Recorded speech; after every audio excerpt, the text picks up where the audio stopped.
I'm gonna let dice decide what I read. 3 rolls are gonna determine everything. The genre, where the book comes from, and one final twist. Whatever the dice pick, I have to read, which means I have no idea what I'm gonna be reading in this vlog, and I'm very excited to see what our first roll is. So let's just like skip right into it because that's the best way to explain everything. Our first roll is gonna determine what our genre is. Our options are gonna be romantasy, fantasy, spooky, romance, sci-fi, and then dealer's choice. This kind of encompasses every single thing I read. Spooky is horror, thriller, that kind of things. I don't really read enough of thriller separately, I feel like, to make it its own category, but I do like thrillers. So let's roll our first one and see what we get.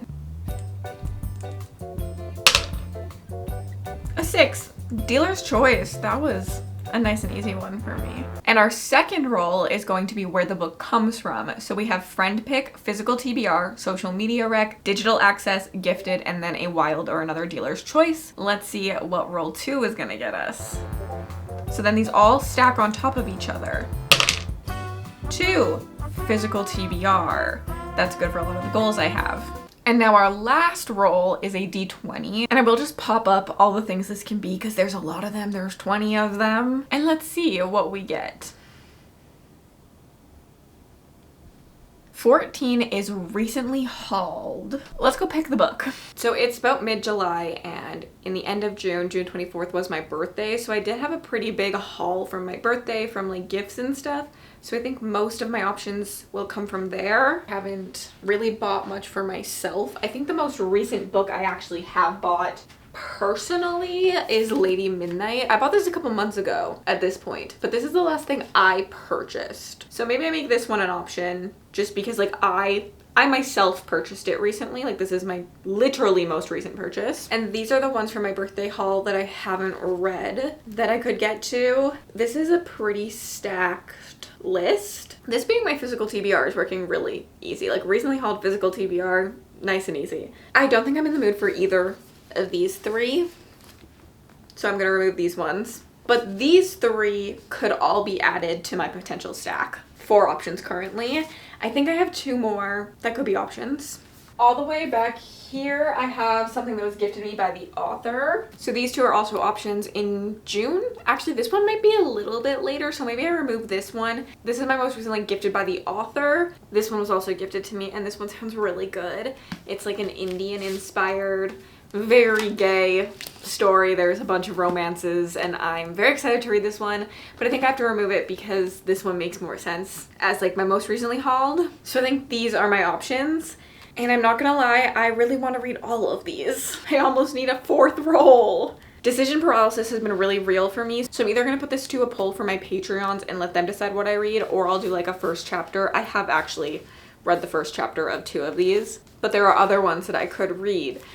Very undecided, and I'll come back to you with what I'm reading in the next clip because like these options all look so good, and look how nice they look together. I think I'm gonna read Veiled Court. I read a couple chapters this morning, and I think I am very much interested in this one. I was gifted this recently by the author. They did sign it, and they sent some goodies with it, which also have me extra excited. I forgot that this was kind of like a trial setting, and I got like this cute little invitation that came with it.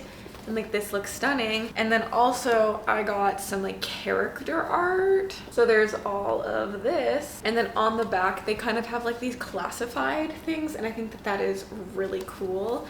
I'm like kind of obsessed with this character right here, and like it's cool. It says like their name, their age, their origin, their height, their powers, their background and stuff on here. And I also forgot that this is an older main character. She is 35. Now the series does exist within the same world as other series by this author, the Avalon Tower series. But when I was gifted this, the author did tell me that I did not have to read the other series. So like straight from the author's mouth. So I can't get comments being like I have to read the other series because that always happens. There definitely is some heavy mentions and I think some character crossover, but nothing that's like affecting the actual plot. We do hear like the Avalon Tower and the spy agency and things like that, which I think is exciting because maybe after I read this, I'll want to go read the other series. And then also I did forget this is not only a trial setting, but also a fake romance. And I'm very excited for some like fake dating, and she's trying to kill the king. Another thing I often love. So I am definitely excited to get into this one. The first couple chapters, it's a bit of a portal fantasy. So we're in the human world right now. The humans in the Fae have been at war for a really long time, but recently the humans killed the last king, or so they thought, and now they're trying to get rid of all the Fae in their world, so it's not safe for her in the human world anymore, and she's gonna go through the portal to the Fae world. And then I think there's a bunch of stuff, and I don't know how she gets in the trials and how she exists. I do know that she has a past history with the king and really hates the king, so it makes sense that she would want to kill him. I'm excited to learn more, and I think this edition is stunning. It also has some like embossing, like raised parts, and I love when a book has that. I don't know why, but I just like love to touch it.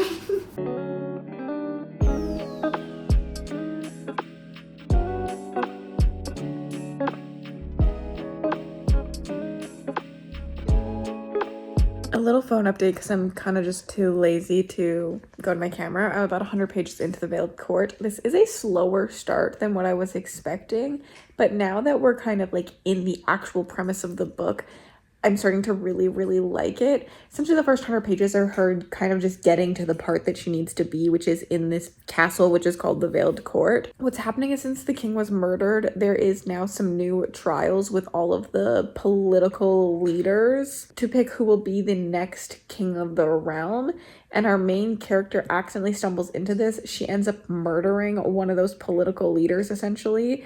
And then because of this ancient magic, she has to take that leader's part. Like, she has to take essentially that leader's name, and she's kind of like on a secret mission now because no one can know she's a peasant or else they'll literally off her. And so now she has to survive these trials. The thing is, her past kind of revolves around nobility. She was a spy for the king when she was younger. That's how she was actually raised. So it's been a long time since she's been there, but she does have some past skills. So she could do really well in these trials. And then on top of that, there's like some secret missions and some other secret stuff happening. We haven't gotten to our first trial yet, but we're actually like finally in the part where like we're gonna get to it. So I'm excited to see what's gonna go on from now. I really like her as a main character. I think she's smart. I like her inner dialogue. I like that we're hearing about how she wants to take down the whole system and why she wants to take down the whole system. We're also getting a lot of her backstory as we go.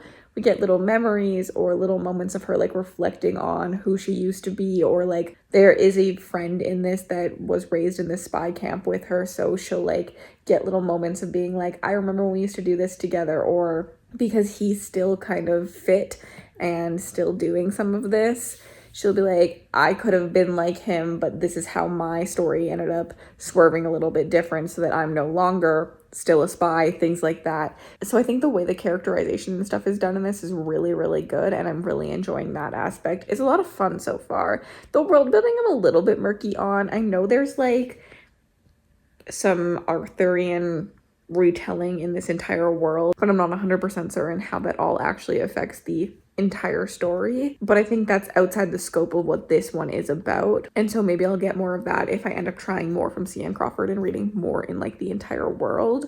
But currently I am really enjoying this one. We have finally arrived at the fake dating part of this story, and I'm obsessed with it. These two have decided they need to work together to get through these trials because she kind of needs his protection and he needs to make the nobles love him. And so to do so, he needs to kind of like make his personality better or give them something to root for, because he has spent a lot of his time killing nobles and he's ruthless and he's known to be heartless. What better way to make a heartless man feel like he has a heart than to fake date? And I'm loving it because they clearly are interested in each other. I think this was set up very, very well, where like their interest is piqued because of looks, but also because of circumstance and things going on. So it never feels like instantly like too hot and too like heavy ever. It makes sense when they decide to partner up, and it's pretty far into the book that they decide to partner up. Like I am on page 267 of 475, and I love that we took that much time to set up the world, the characters, the trials, everything. I feel like we've really gotten to know things. My honestly biggest complaint has been a little bit of the lore. This whole world is a little bit Arthurian, so we do talk about Merlin and Camelot and things like that. And when that comes up, it doesn't 100% mesh in my brain. And that could just be because I already know a little bit about those legends. And so I'm trying to force what I already know into this like mythical world of fae and humans, and it doesn't kind of compute because it's not necessarily something I've seen very often. And I think it could be done well. I just kind of wish there was more explanations, but this is attached to her other series, the Avalon Tower series. So maybe more of that is done in that one. I don't feel lost about the plot or like, I guess the world building of this world at all. I don't feel lost either. Like there's the Faes and the humans and they're at war and that all makes sense to me. And like the nobility chasing power also makes sense to me. But sometimes we get like comments like Merlin would be rolling over in his grave, something about Camelot and things like that. And it's more like lore, like slang terms of our world that just like make sense innately with what's going on in our society. But I'm just a little bit lost on them in this because I'm like, okay, but what does Merlin have to do with the world? But it doesn't actually like confuse the world building, if that makes sense at all. I feel like that's hard to like kind of pinpoint because it's lore, it's not world building that doesn't make sense, I guess. And it's not really relevant to what the story is, so it doesn't really bother me. But it is like a little nitpick that I could pick out. I'm really enjoying our main character. I think she's smart. I think that the way that all of her past has been told to us is really working for me. She thinks on her feet, which I really like. I'm really enjoying this right now. I am very much having a good time and excited because this could be like a new author that I really enjoy. It definitely does make me intrigued to try more from the author, especially the Avalon Tower series, because I do think there is a crossover character, but I can't confidently say that because I haven't read that series. But I do think I will go back and read that series now because I'm definitely interested. I like the writing style. It's not the most like well written lyrical story, but the prose makes sense. The prose works. It's to the point. It's funny, it's creative, it works really well in my opinion. So I'm excited to continue, and my only plan for today is actually to continue. I would like to finish this today, or at least get really close to the end. And I'm about halfway. I think I could make good progress because I think I read most of this yesterday. This was a very fun read and I'm giving it 4 stars. Do I think it was the most perfect fantasy romance ever?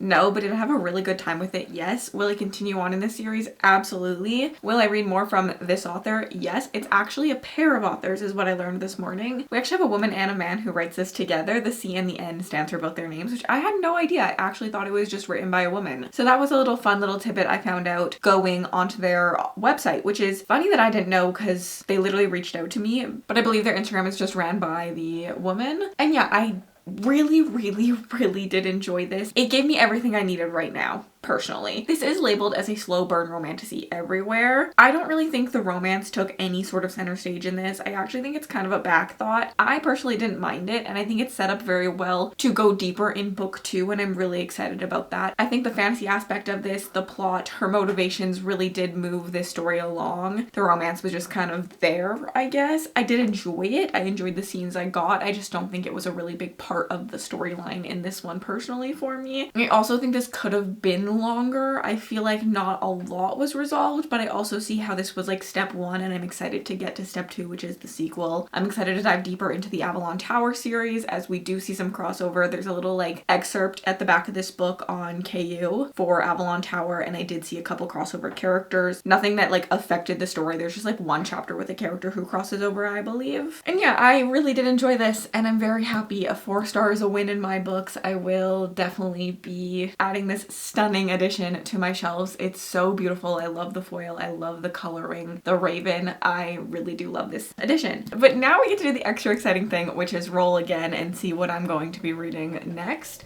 I'm not sure if I'm going to do 3 books in this vlog or just the 2. I think it depends how long this book takes me, but I am excited to see what we could be rolling. Roll 1 is going to be a 2, which is a fantasy book. Roll 2 is going to be a 4, which is digital access. And now let's get our D20 out. And roll 3 is going to be a 4, which is a 5-star prediction. Oh, options. I have to have digital access. Do we count Cassandra Clare as a fantasy or a romantasy? Because I do have Lady Midnight, but I did put this under romantasy I think before, and this is a 5-star prediction for me, and the audiobook just came in from the library. I could also go into book 6 of Dungeon Crawler Carl. My boyfriend currently is reading this and he's ahead of me. He's actually on book 6 and I'm like, how did you, who never reads a single book in a year, read all 5 books already this year? Like, what? So I'm like, maybe I should continue this one. And I also have always listened to the audiobooks for these. I just have these as little shelf trophies. So this is definitely a 5-star prediction. Book 5 was a 5-star for me and absolutely incredible. And I am craving to be back in this world. And although these are chunky, I do read through them really quickly. Otherwise, what do I have digital access to? That's a 5-star prediction. I know it. Another option. I forgot.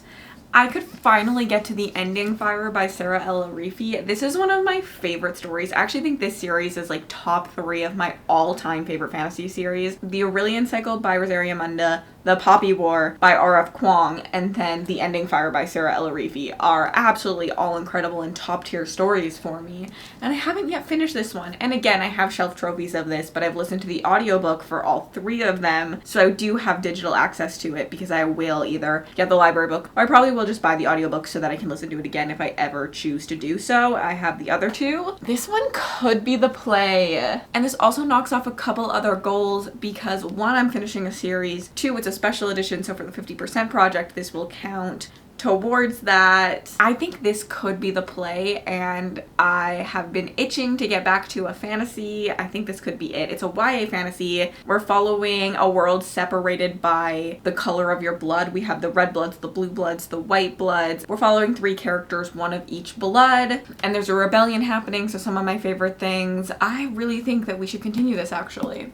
This was a really good roll, and I don't know when I would have picked this up. I actually pretty much forgot about this until I did the 50% project and this was staring at me and I was like, how have I not read this yet? It was truly so easy to fall back into this world. I listened to the audiobook for just a few hours and I made it to chapter 10. I really loved that there was a recap at the start of this. I feel like more books should do it. It made it so that even though time has passed, I instantly remembered where we were, what was happening, and it felt really relevant, and the recap was done in the story, which is my favorite way. I don't know why, even though I want recaps, I really struggle to just read like, this is what happened. So the fact that this was like characters talking and interacting and kind of recapping and being part of the story works so much better for my brain, even though like I'd rather just a blanket recap than nothing. This is like my preferred style, and it makes sense in this one because they're separated in book 2, and when they come together for book 3, they need to catch each other up on what's been happening. I don't know, it worked well for me. I might have been annoyed with it if I had read them back to back, but because of the distance and the time, I was like, oh, I really liked this. The other story that I know really does this is the second book in the Fires of Vengeance series. It had a nice recap kind of the same way, stylistic of like characters talking, and I loved that as well. So I do want more books and more authors to kind of do that. It just is nice. I don't know, it's just nice. Easily back in this world, easily, it's just like so vivid and like well done, and the dynamics are really good. I love all of the characters, like I'm interested in all the POVs. I don't have a lot to say because this is the 3rd book. I don't want to spoil it, but I'm having a great time with it. The thing is, I'm only listening to the audiobook because that was how I did the other 2, and that was my favorite way to do this. So I actually decided to do another roll and pick another book. So let's see what I got. Roll 1. 6. Dealer's choice again. The rolls are in my favor. Now for roll 2, we got digital access. It likes these rolls apparently. We're getting the same things. Let's roll the d20 and see what we get. 12. A new to me author. I think the easiest way to pick this is just going to scroll my Kindle and see what I have in my library. Things I'm really interested in is Beyond the Maples by Kay Peach, The Poisoned Daughter, Hollow Huntress, Above. Those are all new to me authors that I'm interested in. And then I also know I have some arcs. Hunted by the Dragon Shifters, a new to me author. Hunted by the Dead King is also a new to me author. The Safe Darkness would be a new to me author. This Wretched Alchemy is a new to me author because it's a debut author. That's not even like just thinking about like what I could search for on KU. This could be really hard. How am I going to decide what I want to read? I think the A Requiem for Fallen Stars has also been calling my name a lot.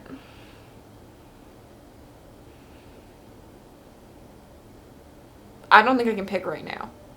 I think we're gonna have to pick in a bit. We're gonna have to see whatever calls my name tonight, I guess. Because there's so many options that I could do. What Darkness Brings, I've seen that everywhere on the internet right now, and that's interesting to me. Ooh, ooh, there's so many. We're just gonna stop looking. And I'm just gonna like let myself mood read tonight. I think that is the best way to do it.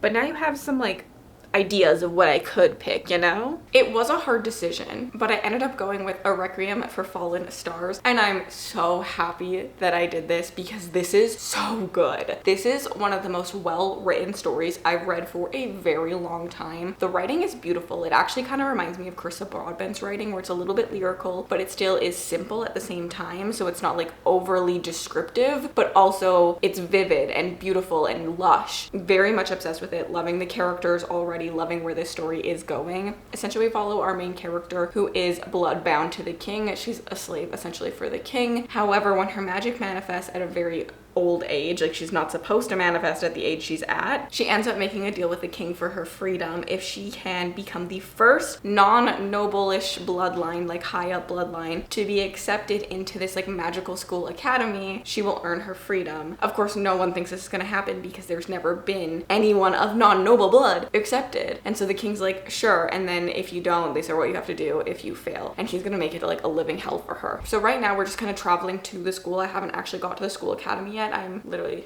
open to a page. I just sometimes dislike when Kindles do that. But right now we are just traveling to the school. I haven't gotten to the school academy yet, but there is a really good friendship in this that I'm really enjoying between her like childhood best friend who is a male. I'm assuming it's gonna be a bit of like a messy love triangle because that tends to happen with a character like that. And I don't think he's endgame, but I find their relationship moments very sweet. I feel like the way the world building is done is very good because he is not noble, but he is of a blood like that's kind of worthy. And so he has a lot more information. He's been training for the school academy his entire life. So once her magic happens, he's trying to train her and make her ready and things like that. And he's always trying to like save her as much as he can from this king that's vicious. And it's very sweet. It's very endearing and I'm really enjoying that. And then I find our main character very smart. She knows when to shut the fuck up, which is something I could really learn. But then she also knows when to be spunky and like give it her all and that she can't just give up. She's not gonna like just yield to everything, but she is going to always remember. And I don't know, there's just like something very like smart about her that I really do enjoy. So I'm very excited to read more. I'm very invested. We've kind of met another character that I'm like, oh,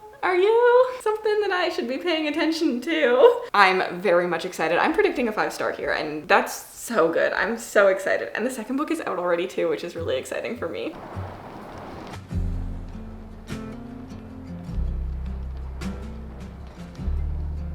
I'm having a horrible mental health day. I barely slept last night. My brain was just keeping me up. So I think my only plan today is to read my book, escape into it, because it's pretty much what I've done all day already. From like 5 to 10 I read.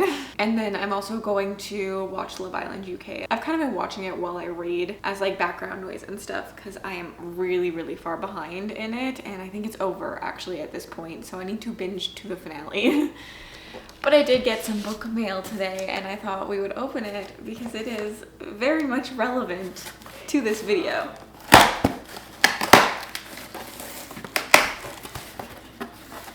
I had to order myself a copy of the book I'm reading and I also had to get the sequel. I'm obsessed with this book. I'm literally obsessed. I want to say 60% through. Oh, this paperback is a little bit messed. I'm gonna have to try and flatten it because what the fuck is going on there? This is why I hate ordering from Amazon, but Indigo didn't have it. That's actually messed up. That's so sad. I wonder if it'll like flatten. I don't know. I'm having such a bad mental health day that makes me want to cry right now. Why am I like this? Anyways, I'm about 60% of my way through this. I'm eating this up. I'm loving every single scene between all of the characters, not just the love interest and our main character. I mean, I eat those up so much, but even the friendship scenes and then just like the group dynamic and stuff like that. And then the magic, all of that I'm really enjoying. And so now that she's at the trials, one of the like leaders of the trials takes a little bit of pity on her, or intrigue in her actually, I guess, and decides to mentor her. So there's like a mentor-mentee relationship. There's also a lot of politics happening. I have a feeling it's going to be a yearning story. Like there is this beautiful scene of them on the balcony and he's drunk and she's sober and he's like normally gruff and doesn't have a lot of emotions, and so we're getting to see a lot of emotion in him, and I thought that scene was so well done. It's just so well written in general. There's so many quotes that have made me want to stop and like annotate. I just think it's very, very beautiful. I am very much obsessed with this. I think this is gonna go so far. I am predicting a favorite series right now. Like, I'm gonna be shocked if this isn't 5 stars. I'm really angry about what is going on with this book right now. But anyways, I'm gonna keep reading. So one thing I have realized is how much I love trials in books, and I've read a lot of them. I feel like they're very, very trendy. We've all read countless of them, and I think the trials in this one really stuck out to me. There's only 3, but they felt really well done. They felt unique, and they didn't feel just like skipped over. There felt like there was a purpose to them. They led to character development. They led to plot development. Honestly, a highlight of the story for me. I'm really, really close to the end. I'm really, really enjoying this. I think the romance, although yes, it's a very slow burn, it doesn't happen until like the end of the story. I do think once they confront their feelings, it goes a little too fast for me. That is an issue I have in general, especially with slow burn stories. I think I just wanted more time with the yearning, because I really, really loved a yearning man. I loved him so much, so I just was like kind of sad when they accepted their fates, you know? But I really think the fantasy is so strong in this, and I'm very excited to finish it, and have a feeling I'm going to be devastated and wanting to go to book 2 as soon as possible. Good thing I bought it. I finished this book. I'm so happy that I read this. I think this is so underrated. The writing in this was such a standout for me. Let me see if I can pick up some quotes that I highlighted throughout the time, because truly stunning. In some twisted way, it made me want to claw at whoever stole that away from him. Whoever marred his heart with spoiled paint and careless brushstrokes, crushing such a fragile thing beneath the weight of hands that never learned how to handle something so delicate and pure. Gorgeous. Maybe it's moments like this one that are meant to be buried deep beneath my skin, that perhaps I should attempt to build on memories featuring the warm glow of sunsets instead of the damning glow of flames. Maybe the past isn't meant to be carried around forever. Perhaps the past is meant to be nothing more than a fleeting thing, to pass through me like warm wind through open hands. I don't have to forget it, but I don't have to bear the weight of it forever either. Oh my god. And even just like little lines from our main character that are like, there are different methods for achieving similar outcomes, Gray, and I will not let you undermine the strength of mine. I just think it was so well crafted, so beautifully written, so like gorgeous in its metaphors and descriptions, but also still straight to the point that it really worked, and it didn't feel like the plot or the story or the characters were getting lost in those metaphors and stuff. I think that this is one of the best written stories I have read in a while. Like, I need more people to read it, and I do think that the reason I'm not giving this a 5-star, I'm actually giving it a 4-star, is that the romance happens a little too fast for my liking. There is yearning in this, and I loved the yearning. I loved the like slow hand touches, or like the moments where they made eye contact and you just knew that they were so into each other. But I feel like the second they were alone, they confessed their feelings, and it just like spiraled a little bit too fast for me from there. I wanted more of the yearning. I liked the yearning so much that I was like, no, why can't we have it for another book? But I also understand why we didn't get it for another book. I'm not sure how long this series is supposed to be, but I will tell you I've already started book 2. I'm like 20% in. I started it the second I ended this one, and I probably will read the novella as well, but I do think the romance fell flat for me. I think the story, the world building, the characters, the fantasy aspects of this are really what carried this for me. The world building, the writing. And as I said, I was having a bad mental health day, and I feel like as I read this, it just really spoke to my brain and the thoughts I was having. I really did love any commentary we had on anything emotional, because there's so much of it. There's grief, there's self-sabotage, there's the burying of your feelings and how unhealthy that can be. There's so much talked about in this book, and I think it's so beautifully done. I loved this, even though I'm only giving it 4 stars. I just think the romance happened too fast. I wanted a slow burn, and it is slow burn. I feel like in the way that a lot of people mean slow burn, like they ain't making romantic gestures until like 80% through this book. Like they ain't doing that, but then it just like escalates too quickly from that slow burn moment for me. But I'm equally still obsessed with it and obsessed with them, because the lines he has when he's like, touch her and die, woo, woohoo, woo! And that's why I went right into this. And the novella is his story, and so I think that that is going to be so emotional. I think you're supposed to read it between 1 and 2, but for my type of reading, I wanted to go straight into the plot and the story, and then if I want to, I'll experience his character backstory afterwards. I also think these books are literally stunning, so very much excited that I loved them, and I need more people to read them. Like, this is incredible. I feel like this is not talked about enough. Everybody read it! Everybody read it. Oh my god, I'm thinking about one line. There's like a scene where they're training. Like, if you like, there's so much in this story. Like, I will say it is trope heavy, it is plot device heavy. And if you don't like that, you're not gonna like this. But for me, the uniqueness was the characters and the story that the author chose to tell and how they chose to tell it. And I feel like life was breathed into this in a way that I hadn't seen before, with a lot of the commentary on grief and stuff too. And who our main character is as a person. I feel like there was times where she wasn't always spunky. She was willing to like sit back and let people do things. She was like, okay, like, I wish I could go out there and fight right now, but I know it's an idiotic choice for me to go out and fight with 2 weeks of training, and my friends who are well trained can handle it better, so they're gonna go out and fight. And I'm going to stay in the right place for me so they don't have to think about trying to protect me. And I was like, yes, girl, you're smart. I'm approving of it. But anyways, there's like a training scene in this that I will never get out of my head where he's just like, eyes on me. Like, don't look out of this circle. You have to look at me with those gorgeous eyes. And it's like the first time he's ever complimented her. And it was so good. The yearning, the moments before they got together, so good. And I will say the moments of them together were also really, really, really good. They just happened too quickly. But like, his lines were so good. He barely talks, I feel like. And when he talks, you're just like, hold my pants.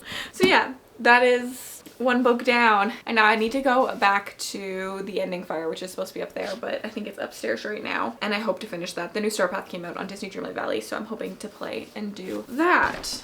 And also have to go to the doctor's again tomorrow, so listen to the audiobook while I drive to the doctor's too. I have been loving Anora's POVs in this. I think I'm just about halfway through. I think in book 2 I also loved Anora's POVs. I think she tends to be in the middle of like the fire. Like, everything is going on around her. Like, this is the like eye of the storm, I guess, is around Anor most of the time, and so I typically like that because I feel like it's the main part of the story that I should be paying attention to. Although in this story, I think everything matters, and if I've learned anything, it's that like every single POV ends up intertwining together. Every little thing, no matter how small, ends up intertwining together, which is what makes this series so freaking good in my opinion. But I think specifically with this installment, I love Anora's POVs because it's kind of really showcasing a dictator, a cult leader, and it's doing it so well. It's really showing you how they pull on your emotions, how they take your doubts and they spin them into whatever's gonna work for their cause and their beliefs,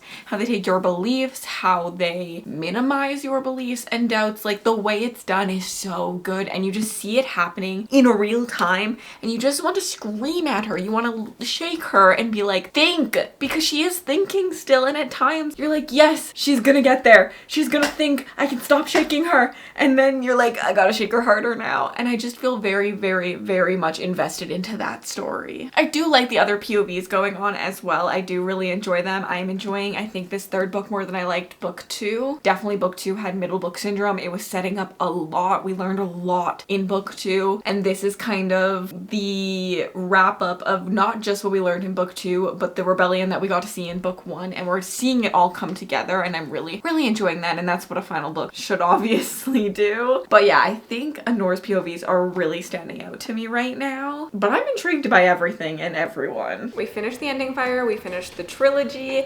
I'm feeling pretty good about like completing this series. I don't know. I feel like I haven't completed a series in a while. I feel like it's something I love to do. I had a whole series on my channel about it. But I feel like honestly that series kind of left me stuck on finishing series, because sometimes I feel like I can't read outside of Raider DNF. I can't like pick up the last book in a series because it'll get my number down on the screen. And this is kind of the struggle with being a content creator sometimes, is you get stuck in loops like that when like really we're just supposed to be reading and having fun and stuff. So I think this felt really nice of me to like pick up this final book and finish this series, and I feel really, really good about that. The book itself, I'm conflicted. I'm kind of sitting between a 3 and a 4 star. I think I'm really disappointed, so I kind of want to sit on my feelings a little bit to see if it sticks with me. I think part of this is my own issue. I felt felt a little unattached at the end. And I think part of that is because it's been a couple months since I picked up the series. I've said this through and through. Marathoning a series has always been like the best way for my brain. It's how I connect the most to the characters, the world, the story, all of that. I just love to just like sit with my characters and read their entire journey all the way through, or read as much of it as I can. Reading like a lot of it just like really cements it in my head really well. But then also I like to read other things. I like to put books in between sometimes. So it's just like a struggle and it's a balance that I gotta figure out. And I probably won't ever figure it out. You'll hear me complaining about it for the next 5 years, but like here I am me. And with this, I also can 100% say that that's the reason I didn't feel connected. I think I also felt very lost, I guess, in this story. Book 1 is a revolution. It is trying to take down the system within our one country. And I was so invested in that plot line. Book 2, we're going to another continent and we're expanding on why we even have the power struggles that we have. We're learning more about the world building, the magic, the lore, the different cultures, and like where our one society came from, I guess. I'm trying to be very vague and not give spoilers. And that book expanded so much. I sometimes felt disconnected from that story too, because I just was like learning so much. And I think in this final book, as they tried to mush both of those things together, there was so much happening, which feels very vivid and real to like our actual world. But there are so many names. There's names for magic in like 4 different places to do the same thing. There is different names of characters. Like there were so many characters happening. We had so many POV switches in this. We actually had a cat POV at one point, which I thought was very, very, very random and I was not a fan of. But like there was just so much like fantasy terminology, world terminology, like things happening that I felt a little bit just like disjointed from the story, trying to like just remember what everything was, who everyone was,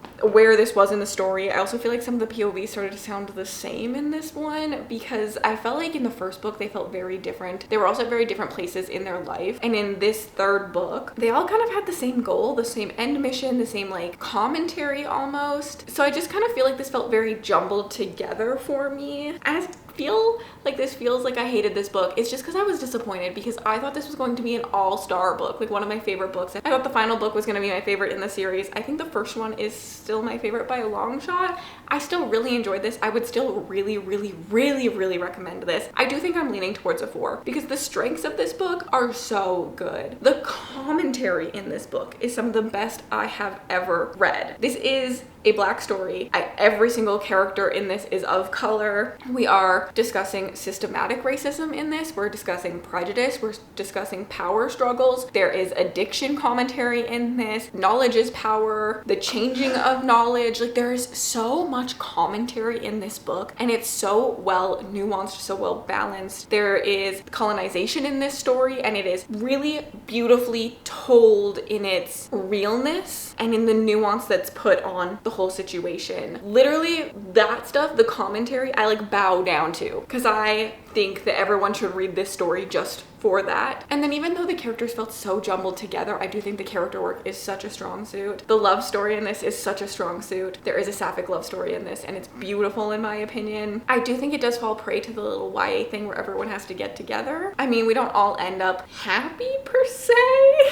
but there's definitely like every character having its little moment with someone for sure. I also think it was interesting that a villain character in the first book is one of my favorite characters in this final book, and I think when an author can do that, that's really beautiful too. I will definitely read more from Sarah Ellerefi. I have read Feybound and I didn't really like Feybound. I think this is the better story from her. It's a little bit more fantasy leaning than romance leaning for sure, even though there is a beautiful romance in this with a lot of yearning, young love, vibiness. And I'm gonna go get to reading because my next video is supposed to be a 24-hour readathon, and I have a pretty big pile of possibilities for it, including I will be reading the second book for sure in the Requiem series, because I was just so obsessed with that, and that is my favorite book of this vlog. Although they were all 4 stars, they were all wins. So I hope to catch you in some more videos.